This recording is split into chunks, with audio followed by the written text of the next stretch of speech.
Hey everybody, it's Maureen. As you can see, I hope you're doing well, and I hope for those of you who traveled that you had a smooth trip home and you were able to enjoy Sunday at home with your family and or friends. And if you watched the Super Bowl, I hope you enjoyed it. I heard it was a blowout. But I have been thinking a lot about you and about our time together on Friday at the Civil Rights Institute, and I wanted to just share a reflection that I've had since then and something that I've just been thinking a lot about and reading about this weekend.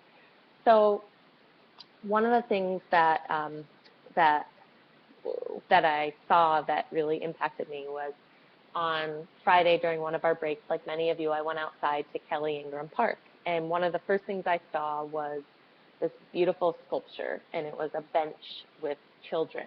And I was just really struck by its beauty at first. And when I looked closer, I realized that it was in memory of 6 children who died in Birmingham in the 60s, who were murdered. 6 Black children. It was 4 girls and 2 boys who were between the ages of 11 and 16. And the 4 girls died in a bombing of the 16th Street Baptist Church, which was right across the street from us, as you know. And the 2 boys died from police brutality. And when I looked closely at the they the little placards that had the kids' names, I noticed one girl was born in 1951, which was the same year that my mother was born. And this just this just hit me hard, and just thinking about how recent these violent acts of individual racism were in our history, and it also made me think about this girl, Denise, who died when she was 11. And on her little placard, it said she wanted to pursue a life in social justice, a career in social justice, and how she never did that. I also later read that both of her parents were teachers.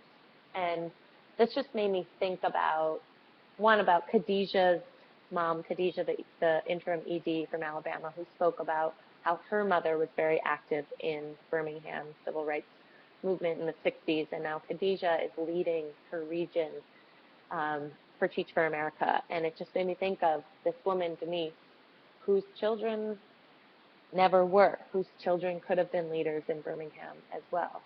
And, they could have been corps members. They could have been fellows with us today. And I guess because of my privilege and because I'm white in America, I haven't been forced to think about the personal connection to the generational impact of institutionalized and individual racism. And this just felt really personal and close to me, given that she was born the same year as my mother. And so I just wanted to share that with you. And I guess in doing so, I'm just thinking more deeply about the inextricable connection between race and racism and our work that we're doing every single day, and how I guess I just have a reaffirmed and deepened belief in the need for us to view our work through the lens of race, class, and privilege, and the history in our country. And that's all. I just wanted to share that with you, and if any of you have any thoughts, I'd love to hear them. I'll talk to you all soon. Have a great week. Bye.